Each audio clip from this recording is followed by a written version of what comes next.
Bonjour à toutes, bonjour à tous, bienvenue sur My 3x3 Experience, la première chaîne YouTube qui ne parle que du basket 3-3. Alors aujourd'hui, c'est retour d'expérience sur ma campagne avec les équipes de France U18.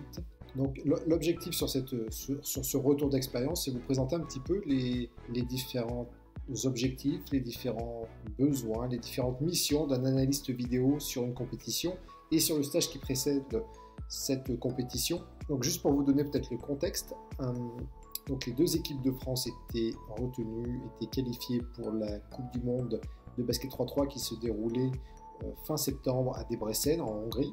Et juste avant cette compétition, il y a eu un stage de préparation pendant une semaine avant de se déplacer pour participer au match. Dans la posture que je me suis donnée, et puis sur les missions qui m'ont été données par les différents entraîneurs et responsables de la vidéo à la fédération, c'était réellement d'accompagner, de soutenir les entraîneurs, les sélectionneurs et les joueurs et les joueuses. Donc se mettre au service de ces personnes-là pour les mettre dans les meilleures conditions pour préparer la compétition, préparer les matchs. Ce qu'il faut comprendre, tout d'abord, c'est que j'ai été partagé sur l'équipe masculine et l'équipe féminine. La première chose, quand je suis arrivé, c'est un petit peu de comprendre les besoins de chaque sélectionneur et du fonctionnement de chaque entraîneur, chaque sélectionneur.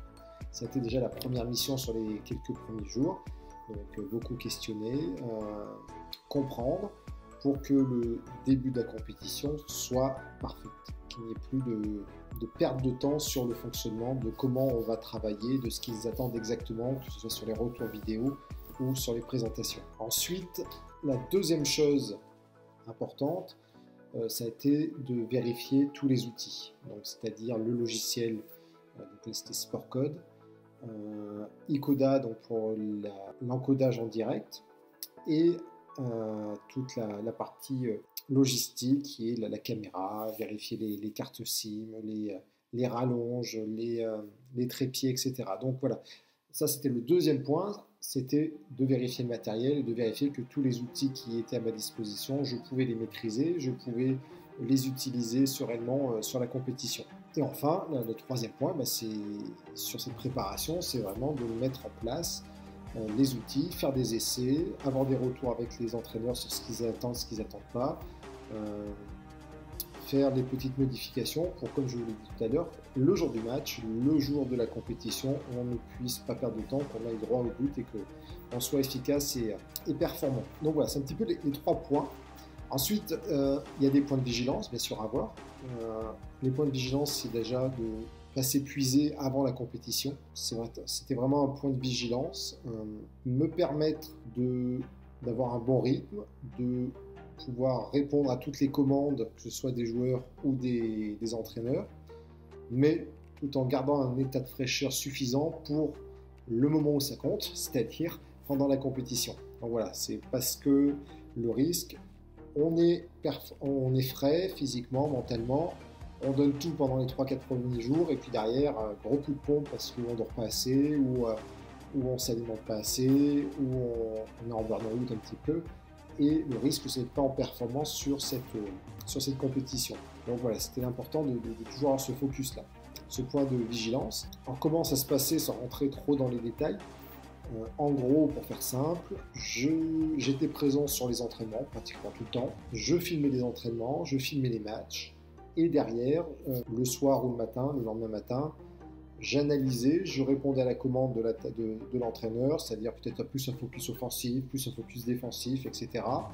Et en fin d'après-midi, milieu d'après-midi, là je présentais ce que j'avais vu en image. Ensuite, bien évidemment, si je ne pouvais pas être présent sur la présentation, je donnais l'information et la vidéo à l'entraîneur qui lui faisait la présentation. Suivant le timing et suivant les entraîneurs, on avait de temps en temps un retour vidéo avant, c'est-à-dire que je présentais les images que je voulais présenter aux joueurs ou aux joueuses, et derrière on faisait le tri, ça je veux pas, mais ça plutôt là, mais cette image avant celle-là, etc. Voilà, pour essayer de coordonner, qu'il y ait un véritable enchaînement, une logique dans la présentation.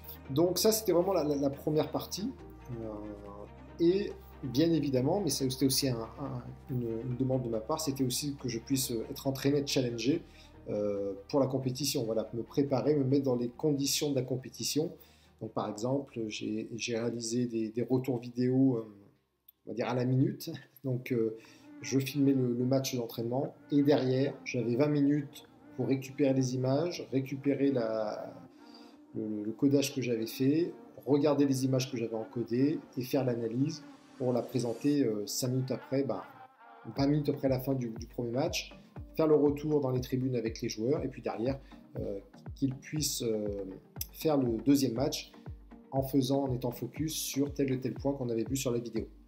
Donc voilà, on avait mis en place quelques exercices comme ça pour pouvoir me permettre moi de me challenger, de me préparer pour la compétition et qu'en plus qu'il y ait un petit plus sur les entraînements. Donc ça change un petit peu de l'habitude. Ensuite, quand cette première partie-là a été terminée, donc là on était beaucoup plus focus sur les joueurs et l'équipe, et après il y a eu cette bascule sur l'adversaire.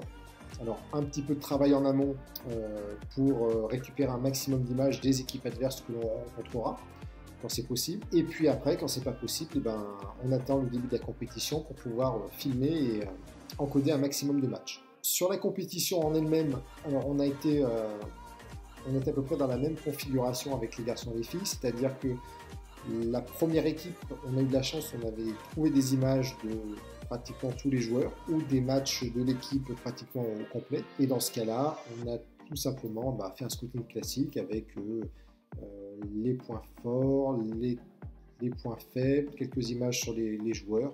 Voilà, ça dépend un petit peu des images qu'on a. Voilà, quand on avait que les joueurs individuellement, on faisait un petit retour sur le point fort, les 2 points forts du joueur, les 2 points faibles du joueur ou de la joueuse. Quand on avait une équipe complète, là on faisait une analyse sur les intentions de jeu, qu'est-ce qu'ils jouent en priorité, comment ils défendent en priorité, et quelques points forts, quelques points de vigilance sur ce match. Donc ça c'était sur les premiers matchs. Sur la deuxième journée, on avait les scootings complets puisque les équipes adverses avaient déjà joué. Et après, c'était les phases finales. Et pendant ce temps-là, il faut quand même anticiper les phases finales. Donc c'est-à-dire qu'il faut aussi scouter tous les adversaires potentiels en quart, demi et finale. Donc c'est là qu'il y a eu un petit couac, indépendamment de mon volonté, mais il y a eu la pluie, donc ça a reporté beaucoup de matchs. Et des choses que je devais faire pendant ces périodes-là, ça a été repoussé au lendemain. Là où les deux équipes jouent en même temps, c'était un petit peu on a eu des soucis de météo qui a reporté des matchs, reporté des rencontres. Donc c'était du temps que je n'avais plus pour faire encoder d'autres matchs ou préparer des quarts et demi-finales potentiels.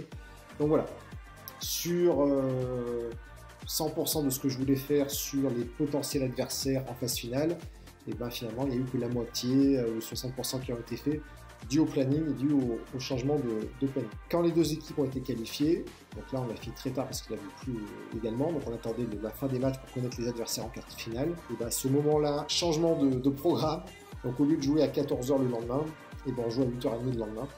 Donc il nous reste principalement 8 à 9h il nous reste, puisque les sélectionneurs et les entraîneurs étaient aussi concernés, c'est ça, 8 à 9h pour préparer le prochain match. Donc les quarts de finale ont été faits en priorité, j'avais déjà un petit peu avancé dessus, donc cela c'était pas un problème. Donc ça c'était fait, on va dire jusqu'à 4h du matin, ça y est, les 2 quarts de finale étaient prêt, a été donné au coach. On a fait même les retours avec les entraîneurs dans la nuit.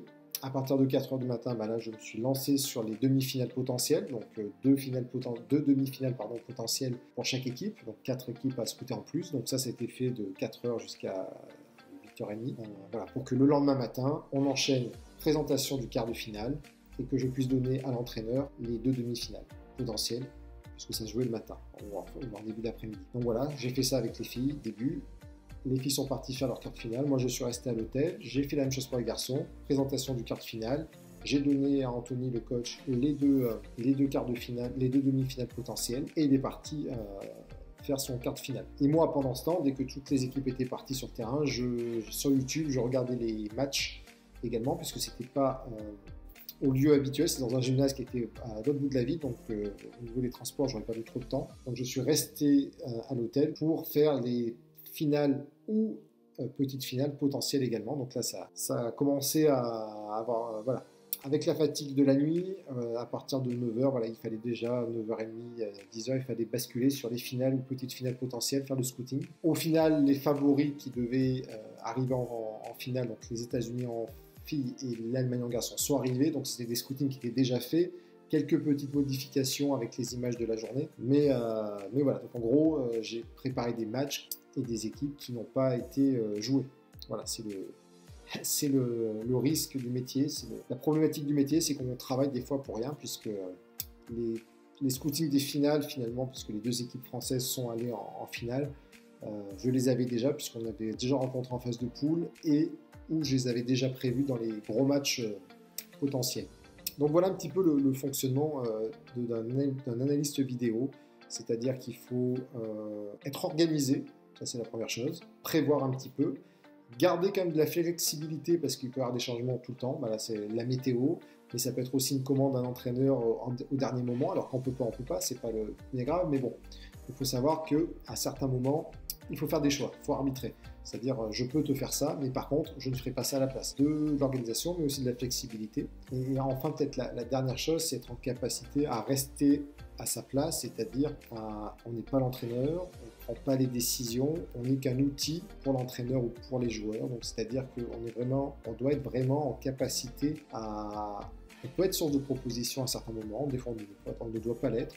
Mais en tout cas, voilà, c'est trouver cet espace de bon fonctionnement entre l'entraîneur, les joueurs et l'analyste vidéo. Et voilà, donc on a un rôle un petit peu différent et on a un timing différent. Par exemple, moi j'étais le premier au petit déjeuner tous les matins et inversement, voilà, moi j'ai raté plein de matchs de l'équipe de France parce que j'étais déjà tourné sur les équipes adverses et ça a été le cas sur les premiers jours. Les 2 premiers matchs des équipes de France, je ne les ai pas vus. Et les quarts de finale et demi-finale, je les ai pratiquement pas vus parce que soit j'étais en présentation avec l'autre équipe ou alors j'étais en train d'analyser déjà notre match pendant ce temps.